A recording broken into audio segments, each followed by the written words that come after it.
En este video, vamos a adentrarnos en los casos de 3 asesinos seriales de México, Perú y Colombia. Crímenes escalofriantes, detalles oscuros y perfiles que te harán cuestionar la realidad. Prepárate, porque lo que vas a escuchar no es algo que se olvida fácilmente. México ha sido un país con una historia marcada por eventos sorprendentes y, en muchos casos, oscuros. A lo largo de los años, hemos sido testigos de crímenes impactantes que han sacudido a la sociedad.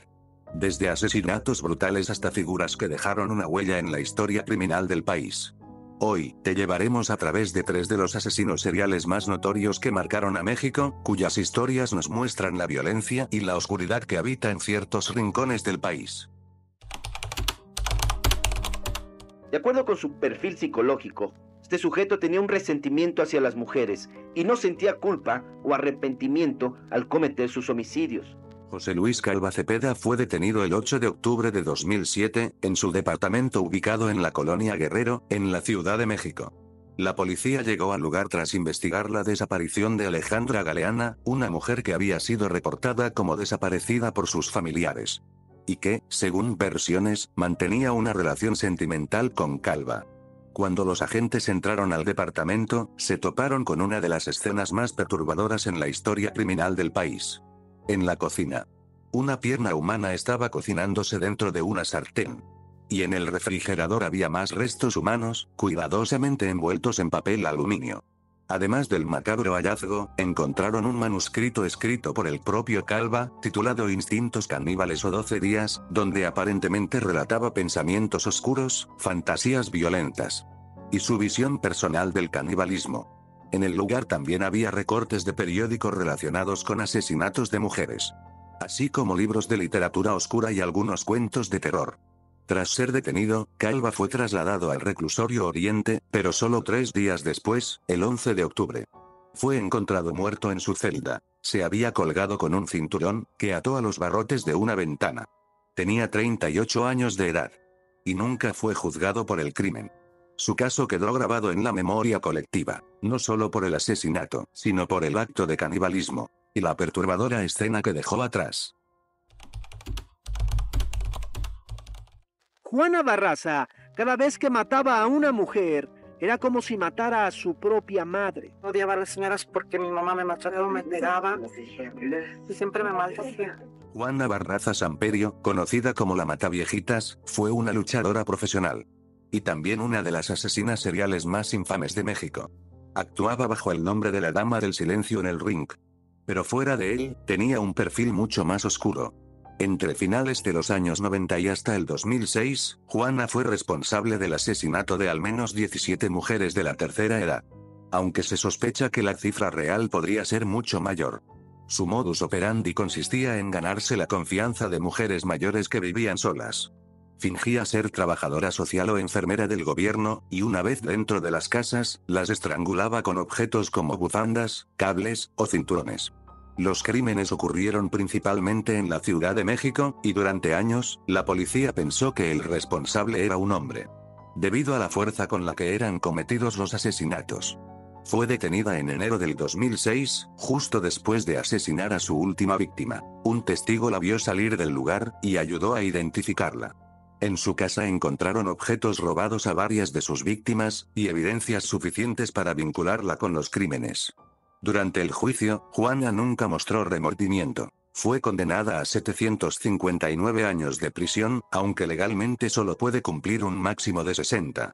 Su historia estremeció al país. Por el contraste entre su imagen de luchadora y la brutalidad de sus crímenes contra mujeres indefensas. César Armando Librado Legorreta fue condenado a 240 años de prisión por el delito de violación. César Armando Librado Morales fue un ex chofer de microbús en la Ciudad de México, conocido por uno de los casos más perturbadores de feminicidio en el país. Actuaba con amabilidad, siempre bien presentado y con un trato aparentemente respetuoso hacia las pasajeras. Eso le permitía ganarse su confianza, para luego llevarlas a lugares apartados, donde las agredía brutalmente. Entre el 2010 y el 2011, fue responsable del secuestro, violación y asesinato de al menos 7 mujeres. Su modus operandi era tan meticuloso como frío. Elegía rutas específicas, observaba a sus víctimas. y tras asegurarse de que estuvieran solas, desviaba el microbús hacia zonas despobladas. Ahí, cometía los crímenes y abandonaba los cuerpos en terrenos baldíos o zonas boscosas. Fue capturado en febrero del 2011, tras una investigación que lo relacionó directamente con varias de las víctimas. Sin embargo, días después de su arresto, logró escapar de la Procuraduría Capitalina, desatando una intensa cacería que duró varios días. Finalmente fue recapturado en el Estado de México, gracias a un operativo especial. Durante el juicio, mostró una actitud fría y evasiva. A pesar de las pruebas en su contra, intentó declarar su inocencia. Pero los testimonios, y la evidencia forense, confirmaron su culpabilidad. Fue sentenciado a más de 240 años de prisión. Y su caso quedó marcado por la crueldad, la manipulación y el nivel de planeación con el que cometía cada crimen. Después de conocer los oscuros casos de México, ahora viajamos a Colombia, un país que también ha sido escenario de crímenes tan aterradores como los de nuestros asesinos anteriores.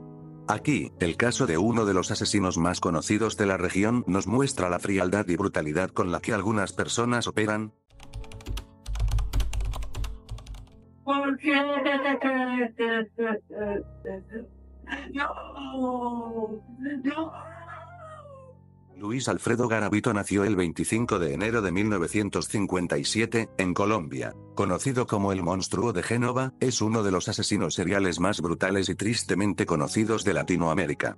Entre 1992 y 1999, cometió una serie de crímenes horrendos. Secuestró, torturó y asesinó a más de 140 niños y adolescentes, aunque algunos expertos estiman que la cifra real pudo ser aún mayor. Garavito atraía a sus víctimas con engaños, promesas de trabajo, comida o regalos. Una vez que ganaba su confianza, los llevaba a lugares apartados, donde los sometía a torturas físicas y psicológicas antes de quitarles la vida. Fue detenido en 1999, tras una investigación que lo conectó con varias de las víctimas. Durante el juicio, confesó más de 140 asesinatos. Y las autoridades encontraron evidencia escalofriante en su contra, incluyendo dibujos, fotografías y notas personales relacionadas con los crímenes. Recibió una sentencia de más de 1,800 años de prisión, pero debido a las leyes colombianas, esa pena fue reducida a 40 años. Y más adelante a 22, por su colaboración con la justicia. Esto generó gran indignación en el país. El 12 de octubre de 2023, Garavito falleció en la Clínica Santo Tomás, en Valledupar, debido a complicaciones de salud derivadas de leucemia y cáncer ocular. Murió a los 66 años, dejando tras de sí una de las historias más oscuras en la historia criminal de Colombia. Yo soy la revelación de los seres humanos porque todavía no he procreado una semilla. No hay amor. Pedro Alonso López nació el 8 de octubre de 1948, en Colombia. Conocido como el monstruo de los Andes, su nombre quedó grabado como uno de los más escalofriantes de la historia criminal de Latinoamérica.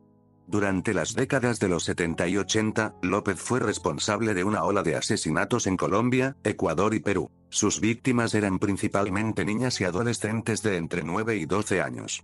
Y aunque fue condenado por una parte de sus crímenes, él mismo confesó haber asesinado a más de 300.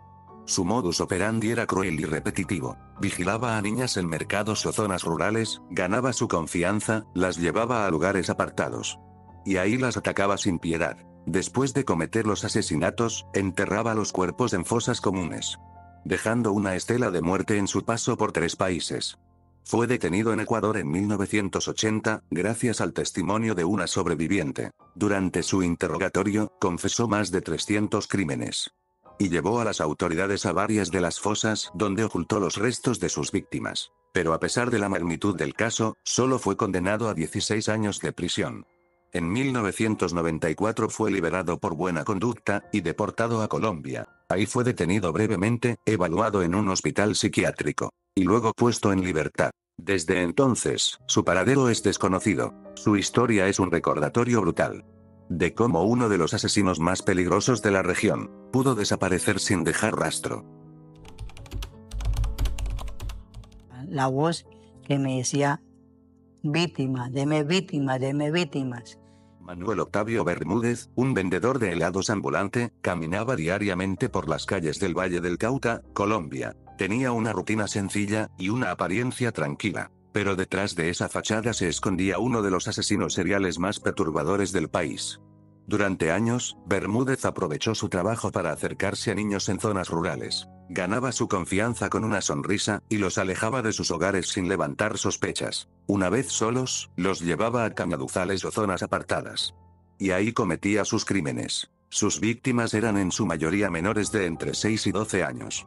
Los casos comenzaron a relacionarse por el patrón de desapariciones y el lugar donde eran encontrados los cuerpos. Fue detenido en 2003, luego de que varias pruebas lo vincularan directamente con más de 20 casos. Al momento de su captura, confesó los crímenes con total frialdad.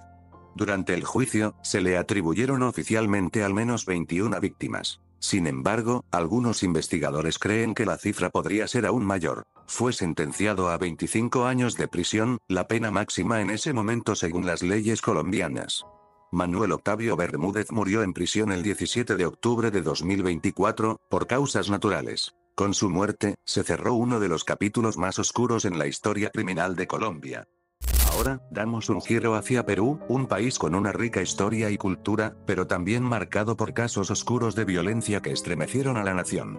Aunque no tan conocidos internacionalmente como los de otros países latinoamericanos, los asesinos en serie de Perú dejaron una huella imborrable en la historia criminal.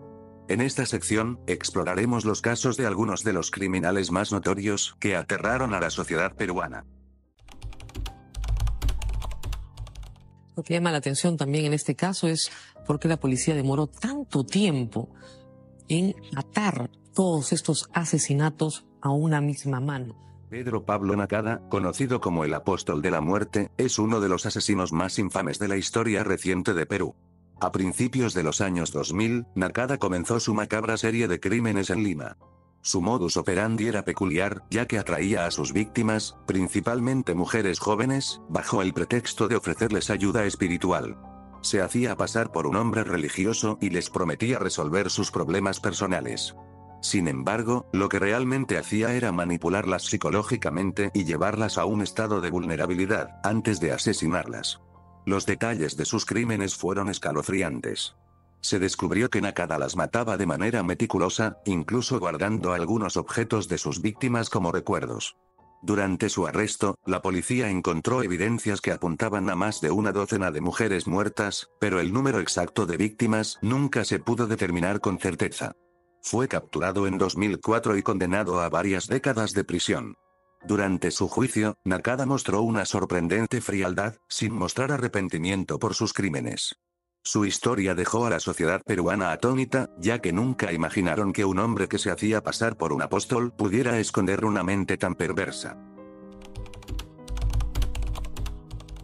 Según la policía, fueron 20 cuerpos encontrados en pedazos. La policía sospechaba que el asesino tendría que tener la profesión de carnicero.